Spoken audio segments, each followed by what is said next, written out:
Wala pang 1 year si Duterte, malami na gawa, 6 months pa lang. Sino? Si Duterte, Ano? 6 months pa lang. Oh. Kasi yun ang pangako niya eh. Kaya nga nagtiwala sa kanyang tao. 6 months, within 6 months, ang Pilipinas, babaguhin niya yung sistema. Totoo naman. Eh, sa loob na, naniniwala ka ba isa? Sa loob ng 1 year ng Duterte, marami na siya nagawa. Oo naman. Napakarami niyang Ano nagawa. mga nagawa ni Pangulong Duterte? Unang-una, ang sabi niya, ibigay natin sa kapwa natin ang respeto.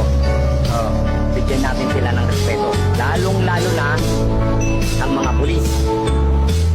Ngayon, ang tanong ng tao, paano pagkakatiwala ng pulis anak at tinapa? Yan ang lisensyadong kriminal. Sabi nga nila, di ba? Pero, mangyayari yan. Totoo naman. Nangyari. Nga, ang ginawa niya, pinahugot niya lahat ng iskalawag at pinadala niya sa amin. Duterte lugar namin. Ngayon, iskalawag ka. Hindi ka pwede makarating sa amin. Kasi alam mo ng mga taga ng iskalawag na ngayon. Papatayin ka. So, para magkaroon ng respeto ang tao, kailangan ng may iskalawag wala. Di ba ginawa niya? So, nagkaroon uli ng respeto ang tao sa pulis. Kasi nga, siyempre, sinala niya lahat eh. Panahon ni Digong. Oo. So, nandun tayong may mga puntong hindi natin malalahat. Di ba? Hindi natin malalahat. Pero, disimulado sa ngayon. Sa ngayon ha, disimulado. Pwede mong respeto po. Katulad ng ano, mga panahon. Pero ngayon, pare, utang ina dati hindi ako tumatanong sa pulis. Ngayon, pag dumada ng pulis, nakita ko yung uniform. Kasi nga, naranasan din nila kung ano naranasan ng kaibigan. Diba? Pero habang patagal ang pamumuno ni Bongbong Marcos, ano yung nararamdaman mo? Ano yung nakikita mo? May improvement ba or ano what? Ano yung pagkakaiba ng panahon ni Digong? Ang laki ng pinagkaiba. Kasi nung kapanahonan Sa loob ng 2 years ni Digong, anong meron? ay hindi na nagkaroon ng takot ang tao. Takot sa sarili na baka pag gumawa ako ng kasalanan, mamamatay ako. Yun. Yun, di ba? Yun yung panahon na sabi nga nila, ikaw lang ang pinakamatapang na tao kung gagawa ng kabalbalan sa panahon na Digong. Kasi alam mo sa sarili mo, alam natin lahat na maaaring ikamatay din. Diba? Gawa ka ng kabuhay mo. Gawa ka ng kabuhay mo. Ngayon, kaya ko nasabing nanahimik at nagkaroon na respeto ang tao. Kasi, yun nga, binigyan niya kaagad ng pag-iisipan yung tao. Ang sabi pa nga niya, within 6 months, pati kinuhin ko ang Pilipinas. Sino pang presidente sa dita ng gano'n, kundi siya lang, ang isip tuloy na tao, baliw. Diba? Baliw nga tayo, 6 months, pati kinuhin mo ang Pilipinas. Ano na?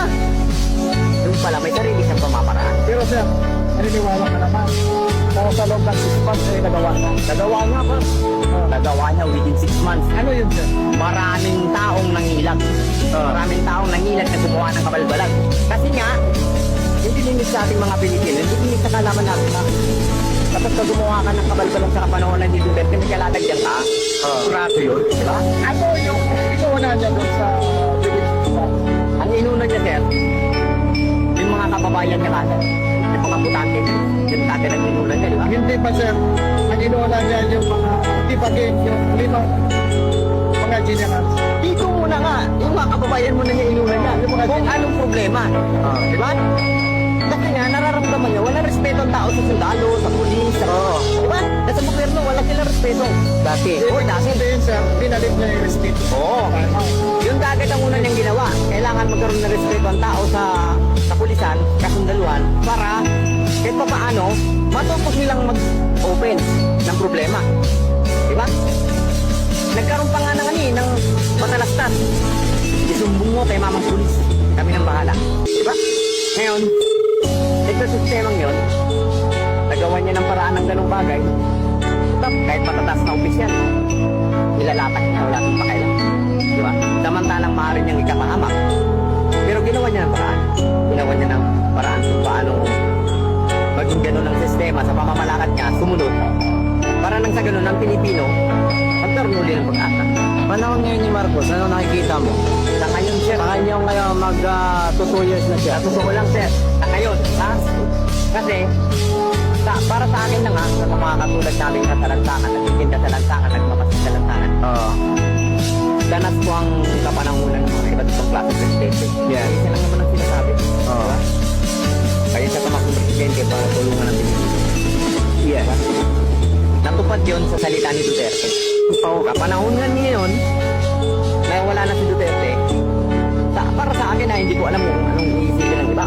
Para sa akin lang, Oo. wala akong nararamdamang pagbabago. Bumalik na sila. Bumalik sa panahon ng Kapanahunan ng ibang presidente, hindi kay Duterte. Diba? Bumalik na sa dating kalakaran ng Pilipinas. Hindi sa panahon ni Duterte kasi nung panahon ni Duterte hindi ka pwedeng magsabi. Pero hindi ko pwede ganyan. Bawal dyan. Diktado ka. So ngayon, bumalik mo sa ganun klaseng diktado. So maniwala ka sa hindi. Nakaupo ako dito mag-aabot. Yan lang sa may gilid. Napapansin ko may nag-aabot na.